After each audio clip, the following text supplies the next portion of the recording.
good to be back on the winning track. We led for over 39 minutes today and really kind of asserted ourselves throughout the game.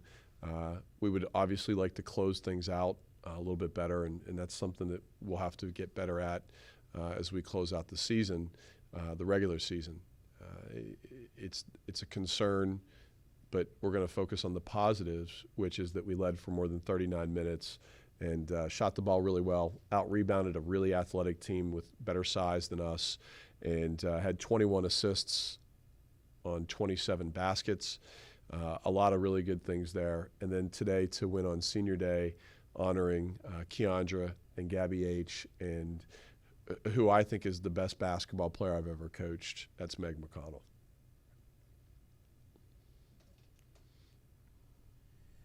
Dan, early the goalie defense adjustments really were working out. What do you think it was about having that choice just frustrate them so much, and how did that give you all juice as a group?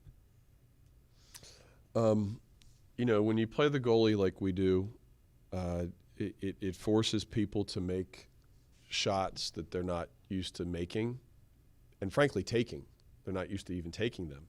And tonight they made 6 threes, and they make about 4 on average. And so they are a little bit above their average, but we can live with that because we're having people take shots that they're not comfortable with. Doesn't allow them to gather a rhythm.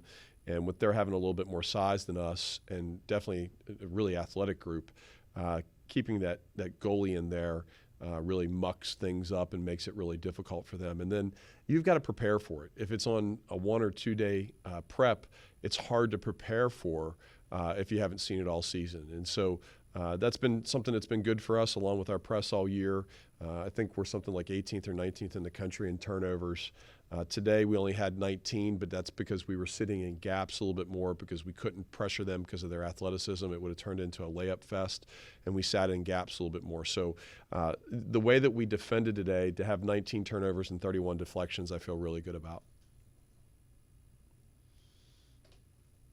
I asked the same question to Gabby and Meg, but how important do you think senior leadership is going down the stretch of the season, especially heading into a very competitive A-10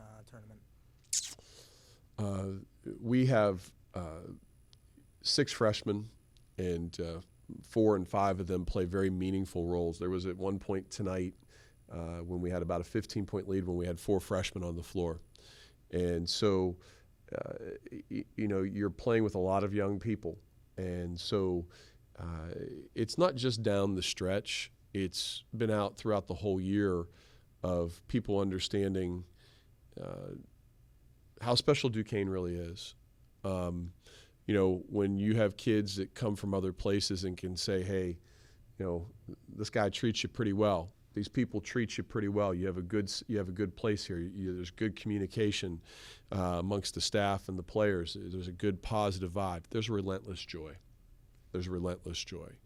And I think that the freshmen learn to appreciate that because they don't know anything else. So the people that transfer in can talk about that. And then you talk about your leadership of upperclassmen. Things have not always been easy for Gabby Hutchison. She's had some, disappointments in her college career. And so for her to play so far her best college basketball game ever on Senior Day just makes my day.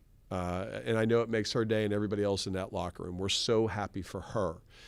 But the season is far from over. We're going to enjoy this to midnight with her, and then we'll prepare for St. Bonaventure. We still have a lot of basketball to play, and we believe that.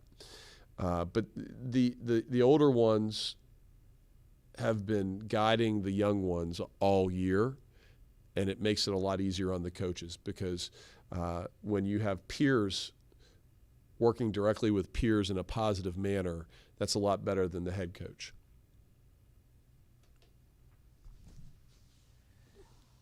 Dan, I'm sorry first there's no water for you to drink, but Thank since you. I'm asking a question, yes. But jokes aside, just the biggest learning lesson that you think you learned from Fordham and applied to today is what, and how did that make you a better basketball team?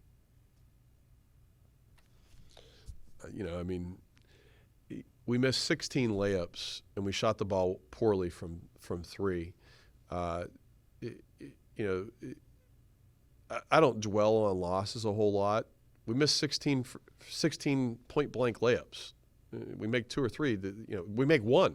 It's a different game. We didn't shoot it necessarily well from the free throw line. We certainly didn't shoot it well from 3. What would I take away from it? Our shot selection could be a little bit better as a team. And then there's individuals who have to understand there's a reason why you're wide open. And the reason why you're wide open is because they're going to give you that shot every time. You need to pass the ball and cut hard so we can get a better shot. And I think that's something that we learned.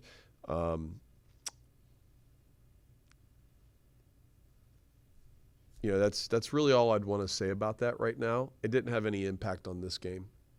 That was something that we washed off, and we learn from those mistakes so that we go forward and don't make those same mistakes.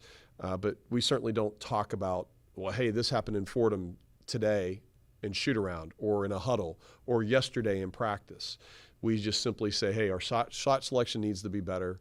Our shot selection late in the game needs to be better. There's a reason why you're open or not open, and some things like that. But we don't ever use the word Fordham or a previous loss. I know you've said so many times on record that you don't pay attention necessarily to the extracurriculars or the things that are going on, but it was hard to ignore Meg kissing half court when she came out. For a player that's done so much and for a player who potentially could have her number retired when all is said and done, just what does it mean, that moment, and just how special, and her physically explaining to everybody just what Duquesne means to her? She will have her jersey retired. There's zero question about that. She will have her jersey retired. She's done more for our basketball program than just about anybody that we've had in our program. Those first couple years when I was an assistant and when I was a head coach, there's some really special kids that helped us elevate our program. But when things got rough and tough and we didn't have a gym for 730 days and we had COVID and then we had a rash of injuries like nothing I've ever seen, we had to dig ourselves out of a big hole, and she's a big part of why we dug ourselves out of that hole. And I can't thank her enough for her belief in me personally and our staff and our university. It's an often common thing that people know, but if you don't, Meg has had many offers to leave Duquesne and go into the transfer portal and make a lot of money. And that's not what drives Meg. Loyalty matters. Her alma mater, Duquesne, matters. Her teammates, her basketball program, and it's her program. That's what mattered to her. She stayed loyal. She stayed local. She stayed for all the right reasons. And I know that everyone in that locker room wants to win, but everybody in that locker room has extra incentive to win for Meg McConnell.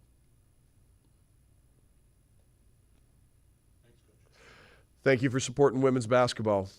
If you're going to be here on Wednesday, bring earplugs.